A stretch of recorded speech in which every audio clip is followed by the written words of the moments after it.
Ow, ow, ow, ow, ow, Um, I couldn't think of a good intro for cluster jewels. So here's a cat.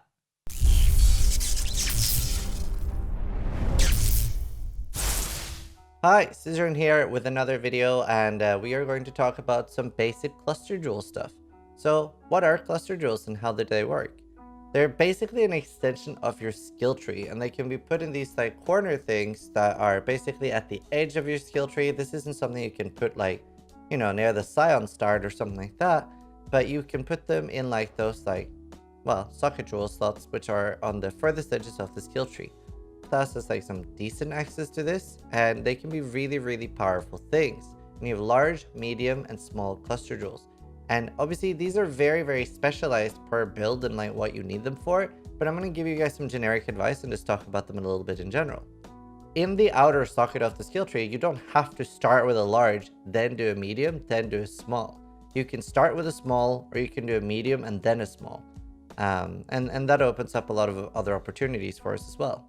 Because sometimes there might be a small cluster that you really need. Maybe you want to get endurance charges, maybe you want to get some chaos max res and you only need some. And on their cluster jewels, they have a different amount of passive skills. So for example, you can get a large cluster from 8 to 12 passive skills. You can get a medium cluster from 4 to 6, and you can get a small cluster from 2 to 3. So when do we want different ones? Well, you pretty much never want a large cluster to have a low amount of passives. You're basically just wasting skill points.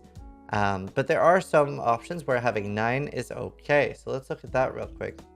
So here on the small ones, you can roll things like strength, mana regen, chaos resist, or whatever on the small passives. But on the notables, you can get really powerful, notables. So here we have like Fuel the Fight, Overlord, and Martial Prowess. And here we have one with 9 passive skills, and here we have one with 8. As an example, some people will say that 9 is okay because you don't lose any skill points if you have it a certain way. I haven't been able to find any combination where you don't lose a skill point. Here we have like, it's fully filled in, and whether you take it or not, you will use 1 extra skill point compared to an 8 cluster. So if you do have 9, you're basically sacrificing 1 skill point no matter what. That's not the end of the world for a lot of builds. Your last few skill points is just a little bit extra life or a little bit extra damage. But we do have some other builds. The strength stacker I'm playing now, I basically want level 100 because every point is so efficient.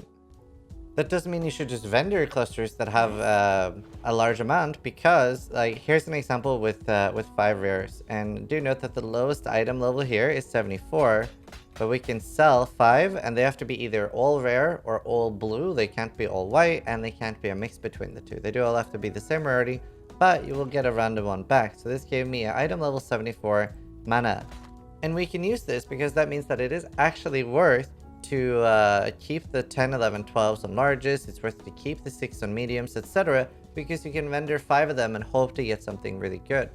Like for example, the cheapest fire damage over time multiplier with 5 sockets is 70 chaos. So just finding one of these can be a decent amount of money, and there are some cluster jewels that can be as much as 2 or 3 exalts.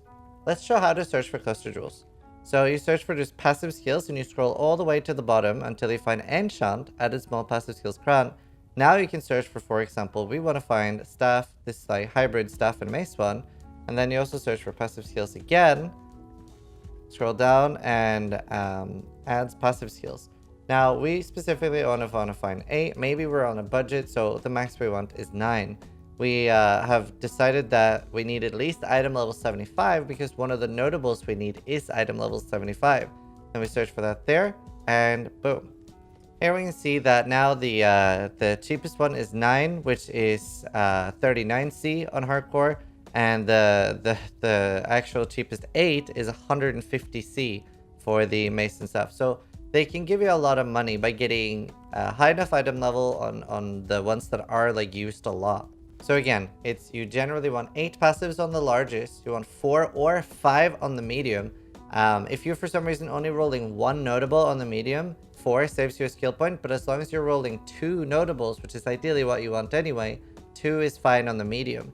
On the small, it's very much either way. Some builds, they only need the notable and they don't care about the small node, and then the small node with only 2 passives is fine. However, for example, on my strength stacker, I really do need that extra chaos resist, so I want a 3 notable Born of Chaos. So on PoEDB, you can go under jewels and large, medium, and small cluster jewels, and it'll open up here all the notables. So let's look at a little bit of the one I'm using for the strength stacker. So there's a couple of things I want here. The number one thing I want is Overlord. This grants me Fortify for 6 seconds on a melee hit and 30% increased damage.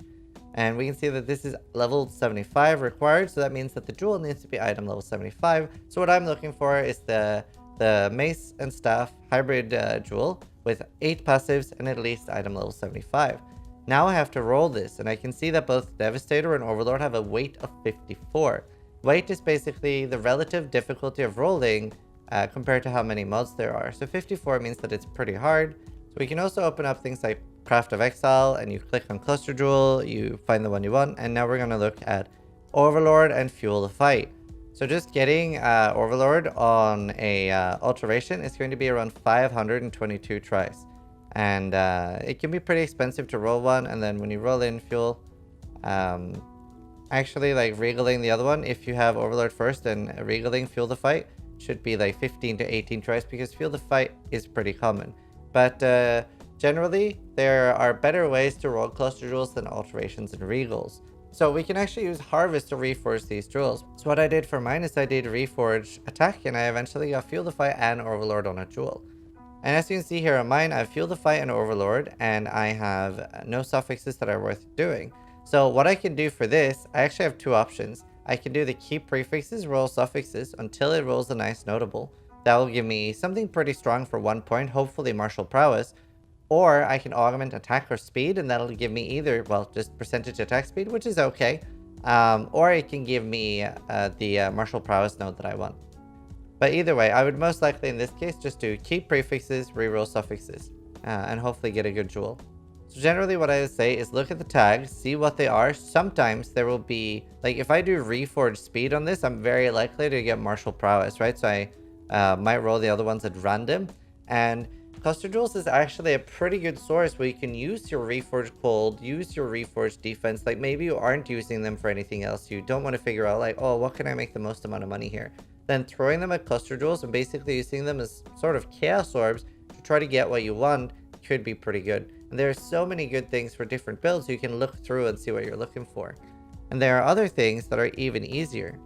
Sometimes there might be things with, for example, Rominion. If I do Reforge Critical, it is going to get Vicious Bite every single time.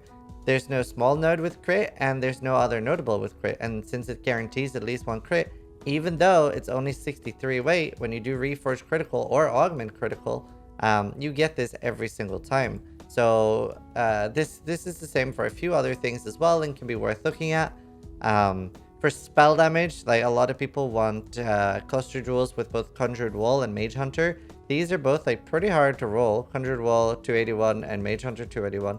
Not the as hard as the other ones we showed, but doing Reforged Caster on this makes them like pretty doable to roll.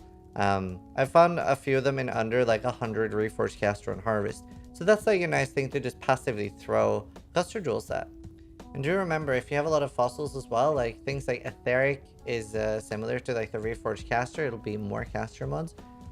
So we do have like other options of crafting them too. Obviously we can't be like too specific in this guide because it's so like build specific what kind of cluster jewels you need. But I wanted to give you guys some rule of thumbs of make sure you look for item level, make sure you look for amount of passives, and remember that you can re-roll your cluster jewels if you do get one that is 10, 11, or 12, especially on larges. And again, cannot remind you guys enough that it will use the lowest item level. If you sell 4 item level 83 cluster jewels and 1 item level 54, the cluster jewel you get back will be 54. So be careful that you have at least high enough to roll the jewels you want. Just wanted to make a quick video about the cluster jewels, and hopefully it helps some of you. They're very, very strong for many builds, and hopefully the build guide you're following just like show you what kind of cluster jewel you want, if not how to roll it. So hope it helps. Hope you're enjoying Ultimatum. Sub if you liked the video, but more importantly, try to die less than I do.